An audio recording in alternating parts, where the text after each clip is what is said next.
السلام عليكم، يا هلا فيكم بفيديو جديد. فيديو اليوم حل الزبادي بالكراميل.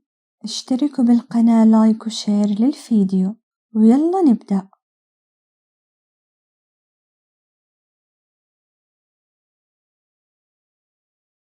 بسكوت شاي مطحون، موية دافية نضيفها شوية شوية بالتدريج على البسكوت يصير مثل الفيديو، أو ممكن تعملوا زبدة ذايبة.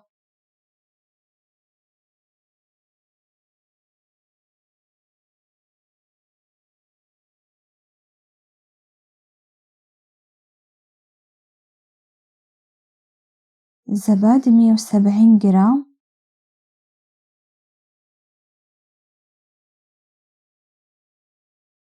كوب حليب بودرة، ربع كوب سكر. نخلطهم، نحطهم على البسكوت، ندخلهم على آخر رف بالفرن ونشغل النار من الأعلى وتكون خفيفة، ونتركها لين تتماسك الطبقة. نخرجها من الفرن ونتركها تبرد.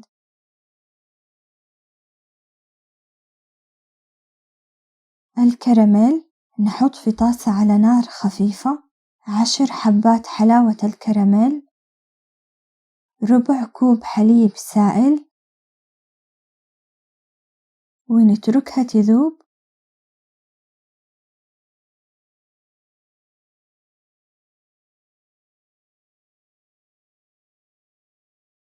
نطفي النار ونتركها تبرد.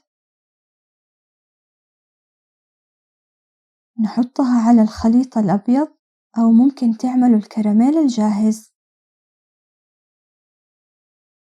التزيين حسب الرغبة، ندخلها الثلاجة ساعة أو أكثر. وبس، هذا فيديو اليوم. اشتركوا بالقناة وفعلوا الجرس عشان يوصلكم كل جديد. لايك وشير للفيديو. مع السلامة.